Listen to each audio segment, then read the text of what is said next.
My name is George Kimani. I am born again.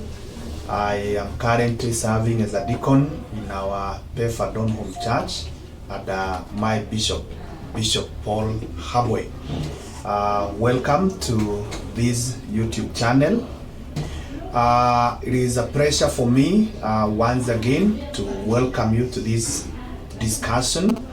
And I just want us to engage in something that the Lord has put heavily in my heart, and the issue of the discussion has a title of "It is finished." So what we are going to discuss has a title of "It is finished." Now this, we are getting it from John chapter number 19 and verse number 30. John chapter number 19 and verse number 30, where the Bible says that when he had received the drink, Jesus said, "It is finished." With that he bowed his head and gave up his spirit. So that is our key verse, that it is that Jesus said, "It is finished." So I've been asking myself, what is this that Jesus said it is finished? And first of all, we say something is finished if something was already present, if something was there. Now, when we say it has been finished, we simply mean it has been brought to an end. We mean that that thing has been completed. We mean that we have been able to accomplish that which was being done. Now, in my further search, I came to realize that the words "it is finished" simply mean it is fully paid. And I want to bring to your attention, my dear viewer, that there was something that was there before Jesus went to the cross, and when he was at the cross, he said, "It is finished." Now, what is this thing that Jesus is referring to, that it is finished? If you look at John 3 and verse number 16, John 3 and verse number 16, the Bible says that "For God so loved the world that he gave his one and only Son, that whoever believes in him shall not perish but have eternal life." So out of the love of God, he gave us his one and only Son, Jesus Christ, so that whoever will believe in him will not perish. That therefore tells us, my brother, my sister, that before Jesus came, we were supposed to perish. We were supposed to die. So what Jesus is referring to, that it has been finished, it is that aspect of us perishing. It is that aspect of us dying, because it was there before he came. Now, what brought us this issue of us being required to die? And the answer to that, we can get it in Romans chapter number 6 and verse number 23, where the Bible says that "For the wages of sin is death, but the gift of God is eternal life in Christ Jesus our Lord." So sin is what brings death. So before Jesus came, before we received Jesus, we were sinners, and we were supposed to be paid the wages of sin. And the wages of sin, the Bible is telling us, it is death. So before you and me, we received Christ, we were sinners, we were immoral, we were thieves, we were doing all the bad things, and therefore we were supposed to die according to the scripture. But I want to thank God this moment, because the Bible says that God gave us his only Son, who went to the cross, and at the cross he said, "It is finished." So the death that we are supposed to die, the perishing that we are supposed to experience, has been finished at the Calvary by Jesus Christ. Now, before someone dies, or before we have death, there are usually some symptoms, there are some signs, there are some things that someone passes through. And these are things that manifest in our daily lives as a result of sin. You find there could be issues of sicknesses, there could be issues of addictions, there could be very many other symptoms that signifies presence of sin, or they finally bring death. But I'm not in any way wanting to suggest that when you are sick, you must be a sinner. When you you are going through difficult circumstances, you must be a sinner. No. What I'm saying is that death does not simply come. There are some consequences. There are some symptoms, rather, that manifest before finally death comes. And these consequences, I would want to refer you to what the Bible says in Colossians chapter number 2, verse number 13 and verse number 15. And the Bible says that when you are dead in your sins and in the uncircumcision of your flesh, God made you alive with Christ. He forgave us all our sins, having cancelled the charge of our legal indebtedness, which stood against us and condemned us. He has taken it away, nailing it to the cross, and having disarmed the powers and authorities, he made a public spectacle of them, triumphing over them by the cross. So there is some work that Jesus did, which was to remove those symptoms and finally remove the end result, which is death.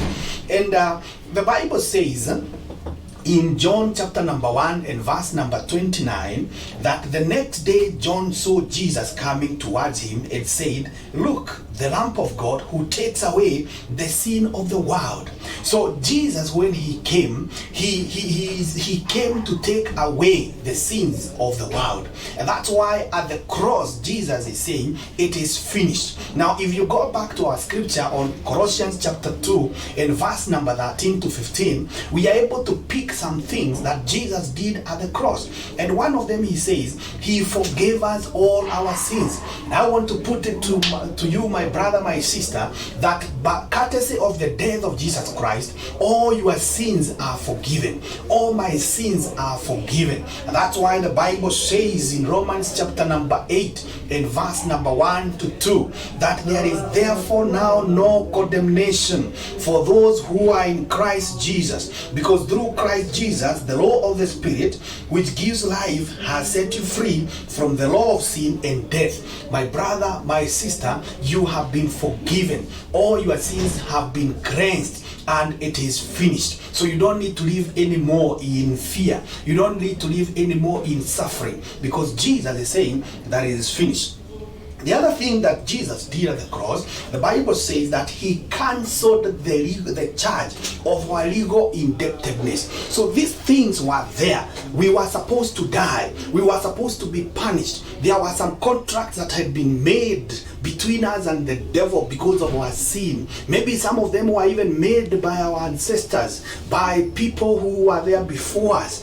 And as a result, we have been experiencing difficulties in life. So these things were there. There were legal indebtedness. But I want to thank God, because the Bible says Jesus cancelled. He cancelled. He terminated that contract.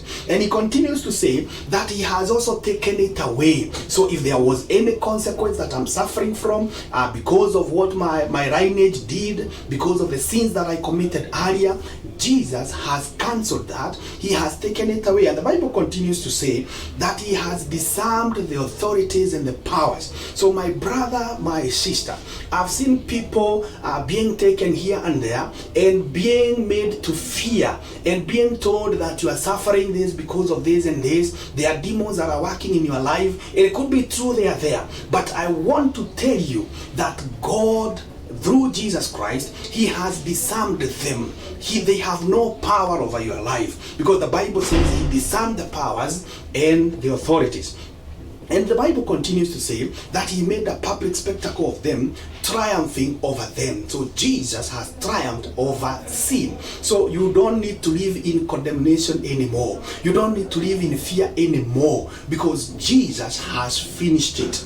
And now you would want to ask me, Mr. Speaker, why am I not free? Why am I still experiencing these things? And I want to tell you that if you have believed in Jesus Christ, then you are free, and free indeed.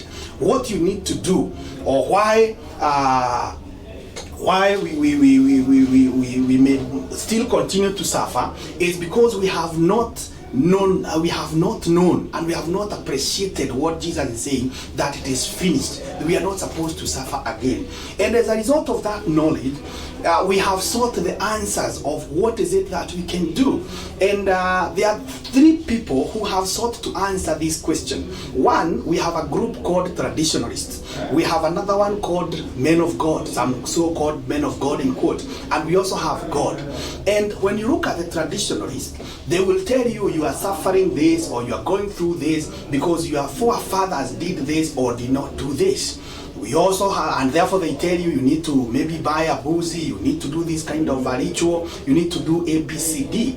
And people have done it, but unfortunately they have continued to suffer.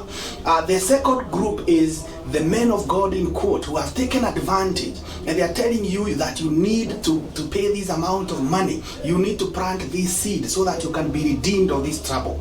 And I want to put it to you that the third answer is coming from God. And this is the one that you need to believe, because God is saying that it is finished. Now, as Isaiah says in Isaiah 53 and verse number 1, who hath believed our report, and to whom is the arm of the Lord revealed? So you need to decide, are you going to believe on the traditionalists? Are you to believe on the so-called men of God? Are you to believe on the word of God? And I am calling upon you, my brother, my sister, to believe in the word of God. What the Bible says in John chapter number 8 and verse number 36, that so if the Son sets you free, you will be free indeed.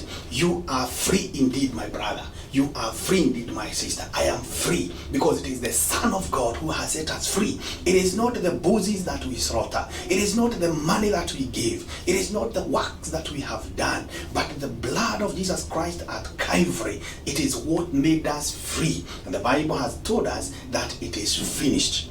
Now, you may also want to ask me why again you are not experiencing these things. And I want to tell you, it could be as a result of lack of knowledge. And number two, it could be that you have not grown, you have not matured in the faith, in the word of God. The Bible says in Galatians chapter number 4 and verse number 1, that what I am saying is that as long as an heir is underage, he is no different from a slave, although he owns the whole estate. So my brother, my sister, as long as you remain underage in matters faith, you will just be like a slave. The devil will still be terrorizing you. But if you mature up, you are able to know that it is finished. The contract that was oppressing you was cancelled. And when you mature up, you have the energy now to take up your position and to stand and fight for your inheritance. Because the Bible says in Matthew chapter number 11 and verse number 12 that from the days of John the Baptist until now, the kingdom of heaven has been subjected to violence, and the violent people have been raiding it. So it is upon you, my brother, my sister, to mature up, to get the physical and the spiritual energy that is required so that you can fight for your position, so that you can be able to claim that which God has given you. And the Bible says in 2 Corinthians and chapter number 10 verse number 4 that the weapons we fight with are not the weapons of the world.